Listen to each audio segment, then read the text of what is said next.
నమస్కారం. Welcome to 24/7 news TV. నేను మీ శాన్వి. ఈరోజు మనతో పాటు బీజేపీ రాష్ట్ర నాయకులు అండెం రామరెడ్డి గారు ఉన్నారు. ఆయనతో మాట్లాడదాం. Hi sir. నమస్తే. నమస్తే అండి. ఎలా ఉన్నారు సార్? మంచిగా ఉన్నా అండి. సార్, ఇప్పుడు ఎక్కడ చూసినా కూడా మనకి బీజేపీ బీఆర్ఎస్ పొత్తు అనేది వినిపిస్తుంది. రీసెంట్గా కవిత గారు రాసిన లేఖలో కూడా అదే విధంగా మెన్షన్ చేశారు. అలాగే మన రాజాసింగ్ గారి కామెంట్స్ కూడా బీజేపీ బీఆర్ఎస్ పొత్తు అనే విధంగానే కామెంట్స్ కూడా ఉన్నాయి. అంటే మీరేం చెప్తారు? నిజంగా బీఆర్ఎస్ బీజేపీ పొత్తు ఉందంటారా? ఇది 2004లో కానీ బీఆర్ఎస్ టీఆర్ఎస్ కానీ బీఆర్ఎస్ పుట్టింది 2001 సంవత్సరంలో. అప్పటి నుంచి ఇప్పటి వరకు ఏ రోజు బీజేపీ బీఆర్ఎస్ పొత్తు పెట్టుకోలే.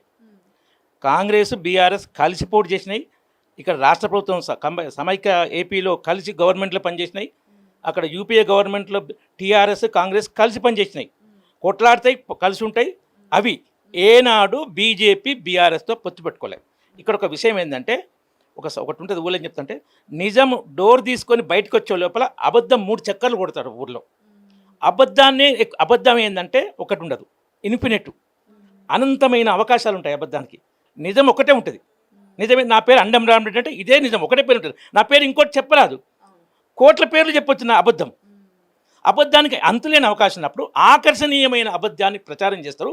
కాంగ్రెస్ వాళ్ళు ఏంటంటే బీజేపీని కాంగ్రెస్ తప్పుపడడానికి ఏ అవకాశం లేదు, మ్యాక్సిమం ఒకటి తప్ప.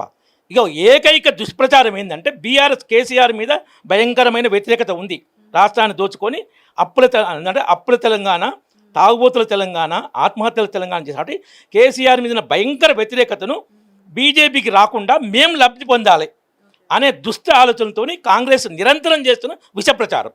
కవితకు బెయిల్ వచ్చినప్పుడు కూడా, ఏదో 6 నెలలు జైల్లో ఉన్నాక ఢిల్లీ లిక్కర్ కేసులో బెయిల్ వచ్చింది. ఆ బెయిల్లో కోర్టు జడ్జి ఏం చెప్పారంటే, మీరు ఇన్వెస్టిగేషన్ అంటే ఛార్జ్షీట్ చేసి ట్రయల్ కానివ్వండి, ఎంతకాలం వితౌట్ ఛార్జ్షీట్ ఉంచుతారు, అందుకోసం బెయిల్ ఇస్తున్నారు.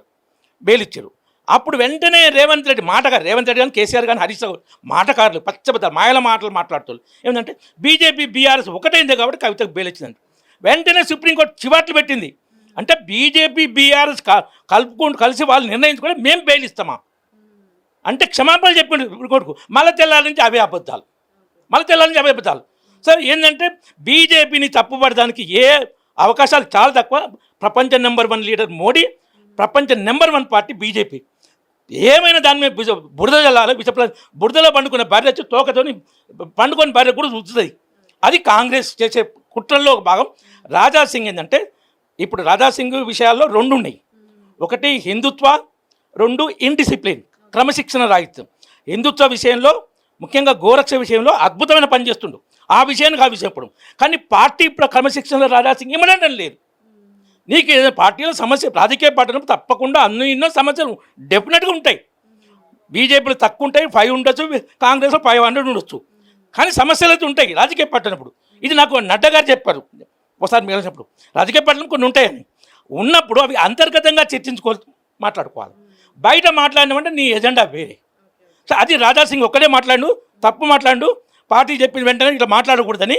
ఎప్పుడు బీజేపీ బీఆర్ఎస్ ఒకటి కాదు. దీనికి 2017, 2022, 23లో అప్పుడు 20 నుంచి 23 వరకు రాష్ట్ర అధ్యక్షుడు బండి సంజయ్ గారు చెప్పారు. అదే మాట కిషన్ రెడ్డి గారు ఇప్పటికీ చెప్పారు. ఎందుకంటే ఎవరైనా బీజేపీ బీఆర్ఎస్ ఒక్కటే అంటే చెప్పుతో కొట్టండి అని బండి సంజయ్ గారు చెప్పారు, కిషన్ రెడ్డి గారు చెప్పారు. ఇంతకన్నా ఏం చేస్తాం? ఏ బీజేపీ లీడర్ అన్నా ఈ రాజాసింగ్ చెప్పరు తప్ప మేము బీఆర్ఎస్ చెప్పలే. కాంగ్రెస్ చేసే భయంకర కుట్రలకు విష ప్రచారానికి ఇదే.